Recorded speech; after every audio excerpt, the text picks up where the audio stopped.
दोस्तों नमस्कार।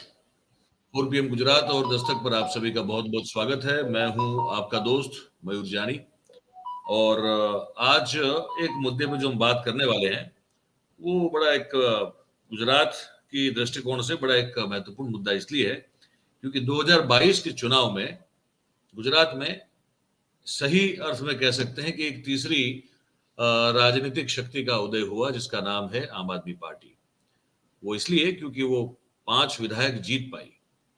और इससे पहले एनसीपी ने बहुत कोशिश की थी कांग्रेस के साथ मिलकर, लेकिन कभी वो अपना वो कद बना नहीं पाई गुजरात की राजनीति में। लेकिन आम आदमी पार्टी ने वैसे अपेक्षा उम्मीद उनसे ज्यादा थी, पर फिर भी 5 लोग जीते। कुछ जो जीतने वाले उम्मीदवार थे वो हारे भी, लेकिन यहाँ जीतने के बाद आम आदमी पार्टी को राष्ट्रीय स्तर पर नेशनल पार्टी की एक पहचान भी मिली। तो उनके लिए गुजरात एक तरह से कह सकते हैं कि लकी मैस्कॉट भी कह सकते हैं। उसके बाद भी बहुत सारी घटनाएं हुई। आप सब जानते हैं कि उनके जो सूरत में काउंसिलर्स हैं उनको तोड़ने का प्रयास किया गया, कुछ टूटे भी सही, कुछ वापस भी आए। और उसके बाद नजर बताया जा रहा है काफी लंबे अरसे से कि उन पर नजर है, उनकी जो ये विधायक है जो थोड़े बहुत 5 के करीब, उन पर भी विधायक, उस पर भी ये ऑपरेशन लोटस की नजर बनी रहती है। ऐसे में कुछ चुनाव के बाद तुरंत से ये हम लोग देख रहे हैं कि संगठन, क्योंकि एक एक चीज होती है संगठन, और उसको खड़ा करने में बहुत बड़ी मेहनत होती है, और एक होता है किसी एक बड़े नेता का करिश्मा, जो कि अरविंद केजरीवाल ने जब यहाँ पे दौरा किया तो हमको उनके बारे में वो देखने को मिला कि लोग उनसे भी एक तरह से आकर्षित होते हैं। लेकिन एक व्यक्ति पर आधारित जो है अगर पूरी पार्टी चले तो आने वाले दिनों में जो भारतीय जनता पार्टी की हालत होने वाली है, हो सकता है शायद वो कुछ समय के बाद आम आदमी पार्टी की भी हो सकती है।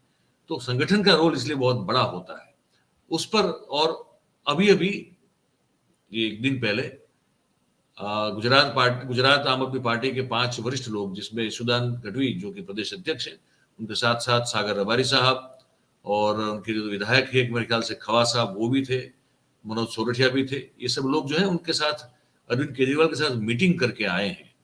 तो हमने सोचा कि क्यों ना हम ये आप तक ये जानकारी पहुंचाने की कोशिश करें कि भाई वो जो मीटिंग हुई है उस मीटिंग का एजेंडा क्या था।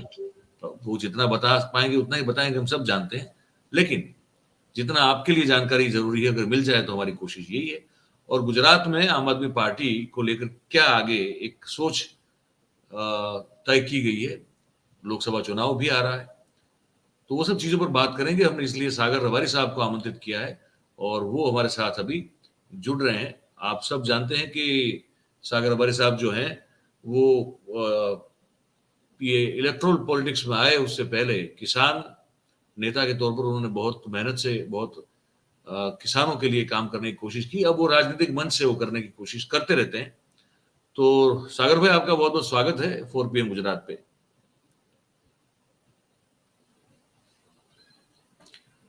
मेरा ये सवाल है सीधा आपसे कि ये जो मुलाकात हुई आपकी और अरविंद केजरीवाल साहब की, आप लोग गए थे, उस मीटिंग का एजेंडा क्या था, हेतु क्या था, व्हाट वाज द मोटिव?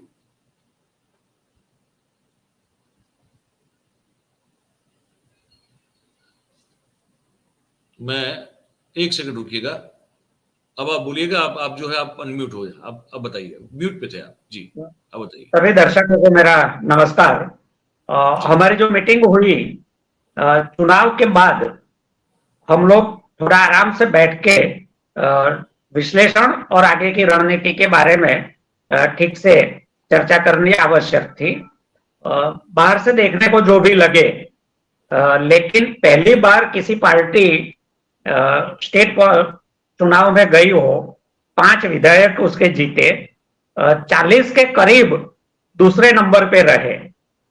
कुछ लोकसभाएं ऐसी है, लोकसभा की सीट जहां आम आदमी पार्टी का टोटल जो 7 विधानसभाएं जनरली होती है, उन 7 विधानसभाओं में मिले हुए वोट का टोटल बीजेपी के बिल्कुल करीब है। तो ये जो वोट की स्थिति और ग्राउंड पर हमारी संगठन की स्थिति और आने वाले समय में आगे की रणनीति, ये 3 अहम बातें थी और तीनों विषय पर हमारी अच्छे से चर्चा हुई। और जो वोट तो है सो है, वो तो मैथमेटिक्स है। लेकिन संगठन, क्योंकि आने वाले समय में जो भी चुनाव आएंगे, चाहे नगर पालिका के बहुत नजदीक में है, उसके बाद लोकसभा के चुनाव आएंगे, फिर ज्यादातर सभी जिला परिषदों के, तहसील परिषदों के चुनाव आएंगे। तो आगे आने वाले चुनावों में संगठन को किस फॉर्म में और किस गति से आगे बढ़ाना है, किस तरह से बढ़ाना है, उस पर हमारी अच्छे से चर्चा हुई है। अभी चुनाव के बाद हम मेन स्ट्रीम मीडिया में नहीं दिखते हैं, उसकी अलग वजह है, लेकिन हमारा संगठन का जो स्तर है वो काफी विस्तर चुका है। हमारी स्टेट टीम रीऑर्गेनाइज की गई, सभी लोकसभा के प्रभारी हमने सबसे पहले नियुक्त कर दिए। बीजेपी ने भी हमारे बाद नियुक्तियां की है, उसके पहले हमने कर दी। सभी जिला अध्यक्षों की नियुक्ति हो गई, सभी जिलों की टीम बन गई। 8 जो महानगर पालिकाएं हैं उनके प्रभारी, उनकी टीम, ये सब बन गया है।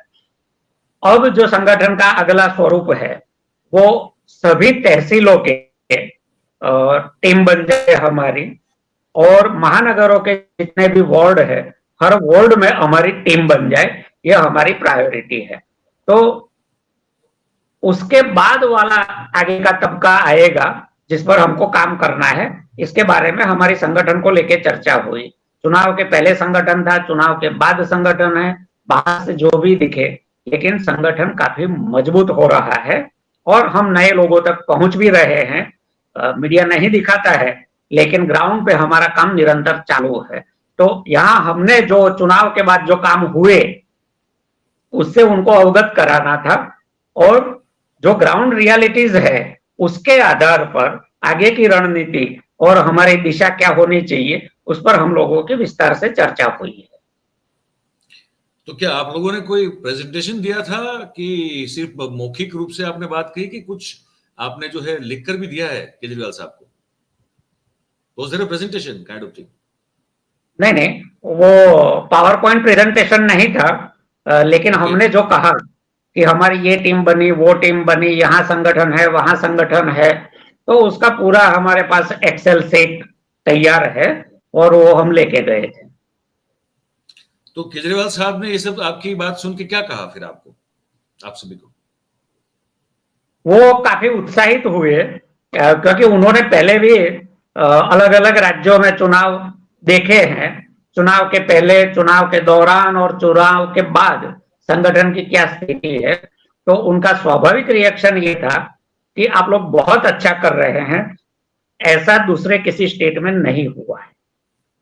चुनाव के बाद सामान्यतः निराशा की स्थिति होती है, उसके बदले आप लोग बराबर दूसरे दिन से काम पे लगे हो और काम को आगे बढ़ा रहे हो, ये जानकर उनको स्वाभाविक है। परिवार के मुखिया है तो खुशी होंगे जब परिवार के सदस्य अच्छा कर रहे हैं। ओके, तो मुझे अगर आप ये बताना चाहें हमारे दर्शकों को कि आप जो ये चुनाव के बाद तुरंत आप कह रहे हैं कि आप सब लोग काम पे लग गए हैं, एग्जैक्टली गुजरात में आम आदमी पार्टी के संगठन की स्थिति क्या है अभी, अगर आज की बात करें तो अब तक की? प्रदेश की पूरी एक बड़ी टीम बनी है, सबको अलग अलग जिम्मेदारियां हमने बांट दी है। स्पेसिफिक इंडिविजुअल को पता है कि उसको क्या काम करना है और उसका रिपोर्टिंग कहाँ करना है। तो जिम्मेदारियों का बंटवारा स्टेट टीम का हो गया है। नेक्स्ट स्टेप उसके नीचे जिला पर आता है, तो हर जिले का प्रेसिडेंट, उसकी पूरी टीम, ये सब तैयार है। और उसको कौन ऑब्जर्व करेगा, उस जिले का ऑब्जर्वर कौन है, वो भी तय है। तो उन लोगों को किसको रिपोर्टिंग करना है वो उनको पता है। उसके नीचे तहसील आती है, तो सभी तहसीलों के अध्यक्ष और बन गए हैं। अब कुछ तहसीलों में उनकी पूरी टीम बन चुकी है, और बाकी का आप लोग अगर हमारा ट्विटर और फेसबुक पेज देखें तो रोज के रोज नियुक्तियां घोषित हो रही है। तो बहुत तेजी से संगठन आगे बढ़ रहा है। इसके बाद आएगा वार्ड और महानगर के वार्ड और तहसील की सब ग्राम समितियां। तो मतलब कि यहाँ तक पहुंचे हैं आप कि अब आपको जो है वार्ड्स और नगर पालिकाओं के जो वार्ड्स बनते हैं वहां पे आपको जो वार्ड लेवल तक का एक पूरा एक जो पर्कुलेशन होता है संगठन का तहसील से लेके वहां तक का बाकी है, बाकी आपका यहाँ तक का हो गया, ये समझ के चले अभी। चलिए, अच्छी बात है, अच्छी बात है। कि मैं अभी जैसे कह रहा था कि कोई भी पार्टी के लिए संगठन और तह तक, मतलब कि एक एक वार्ड लेवल तक का संगठन मजबूत होना बहुत जरूरी होता है, क्योंकि वरना फिर आप एक जो चाहते हैं वो रिजल्ट आपको कभी मिल नहीं सकता है। चलिए, अच्छी बात है। अच्छा, एक और एक सवाल मुझे पूछना था आपसे, वो ये था कि सागर भाई, अब इसका जवाब दे ना दे वो आपकी मर्जी, आपकी मर्यादा होगी तो मैं ठीक है, लेकिन मैं मेरा काम है पूछना। चुनाव के बाद तुरंत ही गोपाल इटालिया जो है उनको यहां से महाराष्ट्र भेज दिया गया, क्या कारण है इसका? वो गुजरात के संगठन में कोई बड़ी भूमिका में क्यों नहीं है? देखिए, चुनाव के बाद हर पार्टी के संगठन में फेरबदल होता है। कौन कितनी तेजी से करता है, कितनी तेजी से आगे बढ़ता है, वो पार्टी पर डिपेंड रहता है। गोपाल भाई ने गुजरात में काफी मेहनत की। आज जो कुछ है उसमें उनका भी काफी योगदान है। और अभी नजदीक में गुजरात विधानसभा के चुनाव को 5 साल है। महाराष्ट्र एक ऐसा राज्य है जो गुजरात से सटा हुआ है, लेकिन वहां आम आदमी पार्टी के संगठन का उतना मजबूत ढांचा नहीं बन पाया है। गोपाल भाई के यहाँ के अनुभव का लाभ बाहर भी मिले। और आप, अगर आपकी जानकारी के लिए बता दूं कि हमारी यहाँ की जो नगर पालिकाओं के चुनाव आने वाले हैं, उसके इलेक्शन इंचार्ज हमने गोपाल भाई को ही बनाया है, लेकिन बाकी का जो समय उनका है उसका भी उपयोग है। सॉरी, मतलब प्रदेश संगठन में उनका कोई रोल नहीं है, ये पूछ रहा था मैं। आपने वो जिम्मेदारी ली, ये तो बराबर है, ये ठीक है। हाँ, डे टू डे करने वाले नए नए साथी तैयार हो रहे हैं, और एक पद पर अगर कोई एक ही बैठा रहेगा लंबे समय तक तो दूसरे साथियों की क्षमताओं का पता भी कैसे चलेगा। और उन्होंने जब वो अध्यक्ष बने, गुजरात में ज्यादा कुछ नहीं था, उन्होंने काफी योगदान दिया, अपनी क्षमताओं का उपयोग किया। अब वही क्षमताओं का मैक्सिमम उपयोग करना वो पार्टी का काम है। तो उनकी जो क्षमता है उसको अब महाराष्ट्र में उपयोग कर रही है पार्टी। नहीं, मैं अभी सीधा और मतलब और नहीं घुमाऊंगा, सीधा पूछ रहा हूँ, was it a personality clash? क्या पर्सनैलिटी क्लैश एक कारण था? क्योंकि ईसुदान भी एक बहुत बड़े चैनल के बहुत बड़े संपादक के बाद, बड़ी लोकप्रियता के बाद वो आए थे पार्टी में, और गोपाल इटालिया अपने एक्टिविज्म के जरिए बहुत लोकप्रिय थे। तो क्या दोनों पर्सनालिटी का क्लैश कोई कारण बना है? मैं ये सीधा पूछ रहा हूँ आपसे। मैं आपका उसका सीधा जवाब देता हूं। पॉलिटिक्स में बहुत किस्म की अफवाहें, परसेप्शन चलते रहते हैं, लेकिन गोपाल भाई, ईसुदान भाई, मनोज भाई, सागर रवारी, ये सब अच्छे दोस्त हैं। और आप लोग हमें अगर पार्टी की मीटिंग के बाहर देखेंगे तो हमारा जो बॉन्डिंग है वो किसी को भी, अननोन को भी विजिबल लगेगा, दिखेगा कि इन लोगों का बॉन्डिंग बहुत अच्छा है। इसलिए पर्सनालिटी क्लैश का हमारे बीच में कहीं किसी का कोई सवाल ही नहीं है। चलिए, आप कहते हैं तो मैं आपकी बात को मान लेता हूँ, दर्शक क्या मानेंगे वो उन पर है, मैं आपकी बात को मान के चलता हूँ। चलिए, अच्छा, एक और सवाल है अभी कि ये यूनिफॉर्म सिविल कोड का मुद्दा चल रहा है, आपके वहां से राष्ट्रीय स्तर से घोषणा हो चुकी है कि हम नीतिगत रूप से इसका समर्थन करेंगे। अब आपके जो आदिवासी विधायक हैं चेतन वसावा, बड़े यंग है, डायनेमिक है, उन्होंने कह दिया था 2 दिन पहले कि भाई अगर ये हम लोग समर्थन, मतलब पार्टी समर्थन करेगी तो मैं इस्तीफा दे दूंगा, क्योंकि वो आदिवासी समाज से आते हैं और वहाँ बड़े कद्दावर नेता के क्षेत्र में अपने आपकी पार्टी को जिता के आए वहां पे। तो फिर वो मामला अब कहीं ठंडा पड़ा है कि अभी भी वो, क्योंकि आपका स्टैंड तो आपने, पार्टी ने क्लियर कर दिया कि हम तो इसको समर्थन देने वाले, यही है ना आपका तो स्टैंड, उसमें तो कोई बदलाव नहीं है। तो क्या उन्होंने अपना स्टैंड जो है इस्तीफा देने का वो चेंज किया है कि फिर कोई अड़े हुए हैं, क्या मामला है? मयूर भाई, इसका थोड़ा विस्तार से जवाब देना पड़ेगा। देखो, गुजरात के जो प्रभारी है संदीप पाठक जी, उन्होंने एक सवाल के जवाब में ये बात कही। उस दिन की आप अगर पूरी न्यूज आइटम पढ़ेंगे तो उसमें क्या था, मेरे पास वो न्यूज आइटम है। क्या था कि सबको साथ लेके, सबसे संवाद करके सरकार अगर कोई बिल लाती है तो हम उसका समर्थन करेंगे इन प्रिंसिपल। ऑफिशियल घोषणा नहीं थी पार्टी की, क्योंकि ना तो अभी बिल आया है। उसका तो संजय सिंह जी ने जो कहा, भी नहीं पता कि क्या क्या क्या एजेंडा, क्या क्या प्रावधान ला रहे हैं, वो किसी को पता ही नहीं कुछ। हाँ, और उसके बाद संजय सिंह जी ने जो कहा वो भी सबके सामने है। उसके बाद हमारे पंजाब के मुख्यमंत्री मान साहब ने जो कहा वो भी सबके सामने है। यानी ये पार्टी का ऑफिशियल स्टैंड नहीं था, लेकिन रिपोर्टिंग जिस प्रकार से हुआ तो किसी भी पढ़ने वाले वाचक को लगेगा कि ये ऑफिशियल स्टैंड है, लेकिन कतई ऐसा ऑफिशियल स्टैंड पार्टी ने नहीं लिया है। ठीक है। दूसरी बात, चैतर भाई का जो आपने कहा सवाल, चैतर भाई अपनी बात पे कायम है, पार्टी भी अपनी बात पे कायम है कि हमारा कोई अभी ऑफिशियल स्टैंड अनाउंस नहीं हुआ है। अभी सब अपनी अपनी व्यक्तिगत राय रख रहे हैं। संदीप जी जो ज्यादा उसको एलाबोरेट करके उन्होंने कहा, लेकिन हेडलाइन क्या बनी, इन प्रिंसिपल समर्थन किया। अगर आप कोई भी अंदर पढ़े तो पता चलेगा कि बात क्या है।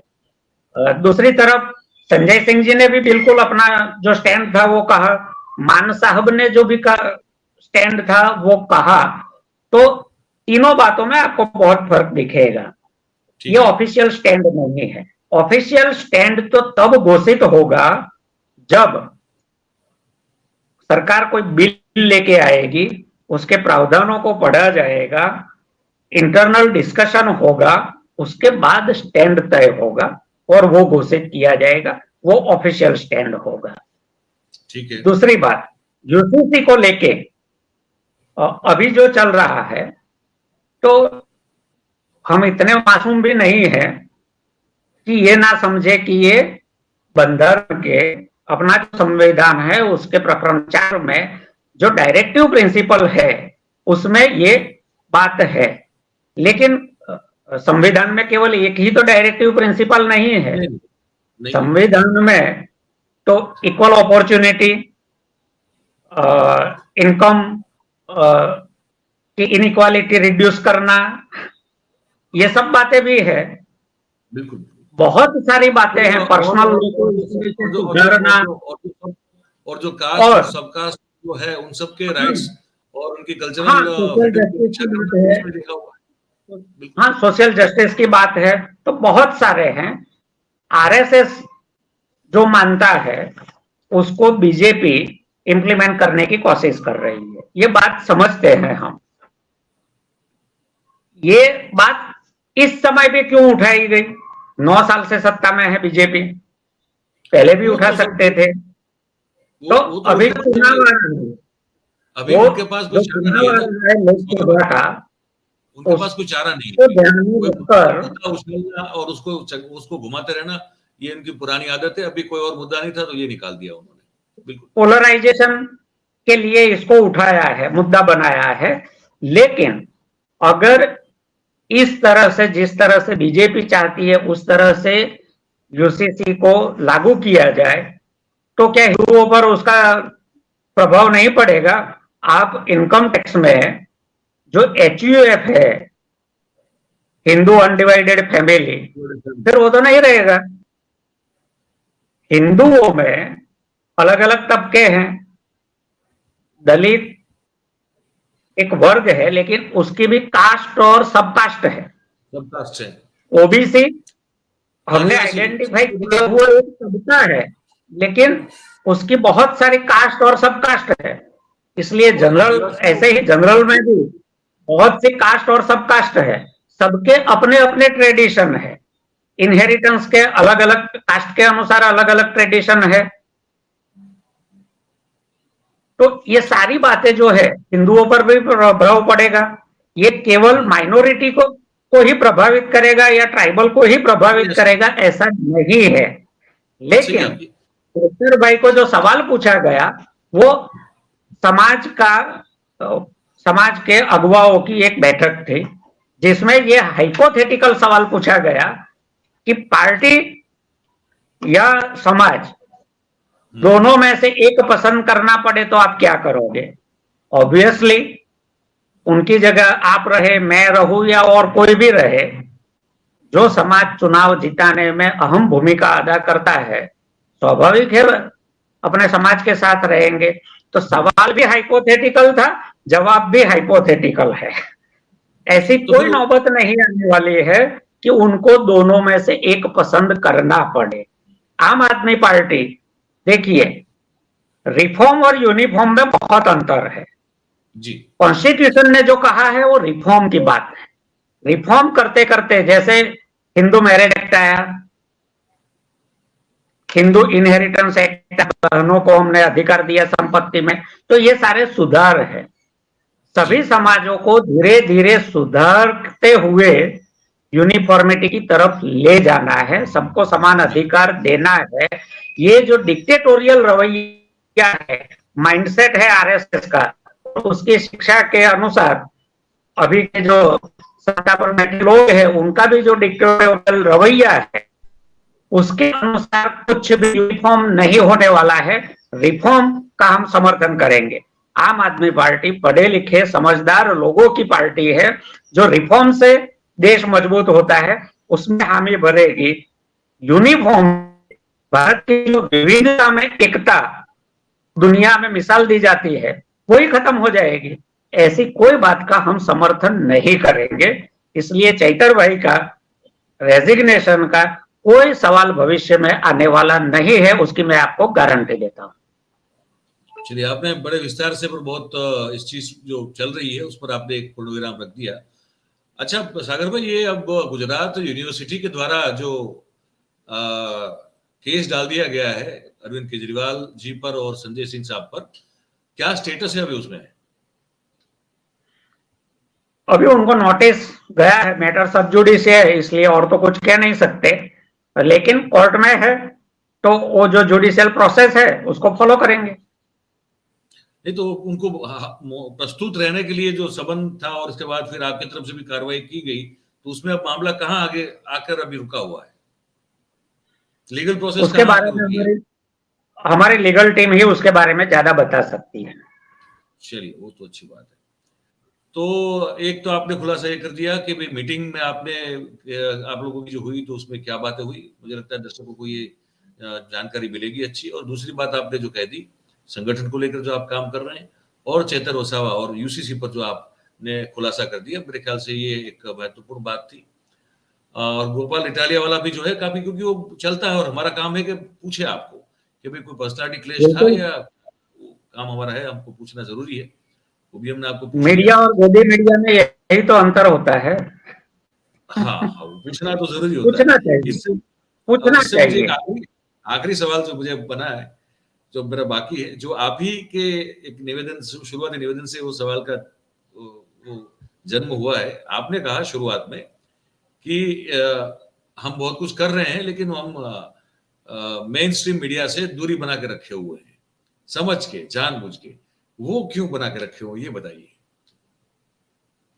नहीं, दूरी उन्होंने बनाई है किसी के प्रभाव में आके, और आजकल दौर है व्हाट्सएप यूनिवर्सिटी और गोदी मीडिया का, तो वो अपना करते रहे, हम हमारा करते रहेंगे, तभी तो उनको हम आना पड़ेगा। अच्छा, तो दूरी आप कह रहे हैं कि मेन स्ट्रीम मीडिया जो तथाकथित कहा जाता है उसने बना के रखी हुई है, आप लोगों की ओर से कोई दूरी नहीं है, और इसीलिए आपकी जो गतिविधियां हमारी हैं तरफ वो। से अच्छा, हमारे दरवाजे तो सबके लिए खुले हैं। चलिए तो अच्छी बात है। तो सागर भाई, आपने जो बहुत सारी जानकारियां दी हमको, बहुत सारी स्पष्टीकरण भी चीजों को लेकर हुआ, आपका बहुत बहुत धन्यवाद। अब ऐसे ही आप आते रहिएगा हमारे मंच पे और बात करते रहेंगे, तो लोगों को आप जानकारियां मिलती बुलाते रहेंगी। रहेंगे, हम आते रहेंगे। बिल्कुल, अब तो हमारा भी आप जैसे, हमारे हमारे लिए सब, हमारे लिए तो सबके दरवाजे खुले, मतलब सबके लिए दरवाजे खुले हैं। लेकिन प्रॉब्लम ये है, आप लोग आ जाते हैं, कांग्रेस के लोग आ जाते हैं, बीजेपी वाले जो है वो आते नहीं है, क्या करें? हमारे हम बुलाते हैं उनकी तो नहीं आते। मानसिकता है दरवाजे बंद रखना, चीजों को सिकुड़ना, देखिए और इससे भारतीय होता क्या है, संस्कृति कहती है कि चीजों को विस्तारो, वसुधैव कुटुंबकम। क्योंकि ये इसलिए बहुत सारे दर्शक हमारे यहाँ कमेंट भी करते हैं कि आप तो लगता है कि इनके तरफी हैं, मतलब आप तरफदारी कर रहे हैं आम आदमी पार्टी और कांग्रेस की, क्योंकि आपके चैनल में यही लोग दिखते हैं, बीजेपी के लोग दिखते नहीं है। तो हमको कहना पड़ता है कि भाई हम करते हैं, कांटेक्ट करने की कोशिश करते हैं, हम आप बुलाने की कोशिश करते हैं, लेकिन वो ना तो फोन पे ठीक से बात करते हैं और ऑन कैमरा तो आते ही नहीं है, क्योंकि उनको पता है हम कुछ सवाल ऐसे पूछेंगे। तो हमने जैसे अभी सागर भाई को सवाल पूछ लिया ना कि भाई वो पर्सनालिटी क्लैश था, कोई मतभेद मनभेद था, या कोई पार्टी का डिसीजन था। अब सवाल तो पूछेंगे हम, उनको फिर जवाब जो भी देना होगा दें। तो ऐसे सवाल पूछते हैं, फिर वो इसलिए शायद नहीं आते हमारे यहाँ, क्या करें अभी। तो यही बात है। चलिए सर, तो इस कार्यक्रम को यही समाप्त करते हैं। आप ऐसे ही आते रहिएगा, हम आपको बुलाते रहेंगे, बात करते रहेंगे। धन्यवाद, थैंक यू वेरी मच। तो सागर रबारी साहब थे प्रदेश के बड़े नेता आम आदमी पार्टी के, और उन्होंने खुलासे किए, आपने सुने। अरविंद केजरीवाल के साथ गुजरात की कोर टीम की बैठक को लेकर उन्होंने कहा कि रिपोर्ट पेश की गई, वो भी आपने सुना। और पार्टी के अंदर की जो विखवाद की अफवाहें चलती रहती, उस पर भी हमने पूछा। और साथ में हमने ये भी आपको जानकारी देने की कोशिश की उनके जरिए कि संगठन की स्थिति उनकी क्या है, और मीडिया के साथ, अब जो मीडिया का उनके साथ जो रवैया है, जो so called main stream media है, उनका जो रवैया है, वो भी उन्होंने आपको बता दिया। तो यही है, हम तो भी सबको बुलाते हैं, हमारे लिए सब एक है, हमारा काम सबसे सवाल पूछना होता है। कोई आता है तो ठीक है, अगर बहुत बहुत स्वागत है, और नहीं आता है तो क्या कर सकते हैं। तो बीजेपी का यही हाल है, हम कोशिश करते रहेंगे। आप इस कार्यक्रम को देख के आपको क्या लगा है, हमको जरूर से नीचे कमेंट बॉक्स में बताइएगा। और हो सकता है थोड़ी आज इस वीडियो क्वालिटी जो है वो थोड़ी ठीक ना हो, तो मैं अभी से इसके लिए आपसे क्षमा प्रार्थी हूँ, तो माफ कीजिएगा, लेकिन कार्यक्रम को देखिएगा जरूर। और हमारी बात अगर अच्छी और सच्ची लगती हो तो हमें लाइक कीजिए, कमेंट कीजिए, और इस चैनल को सब्सक्राइब करिए जरूर से। वो बेल आइकन आता है, घंटी आती है ना, वो जो बेल है उसको दबा दीजिए, घंटी बज जाएगी। और कमेंट जरूर करें, ये आपसे फिर से एक बार गुजारिश है। आप सब हमारे साथ जुड़े, आप सबका बहुत बहुत धन्यवाद। Thank you very much. नमस्कार।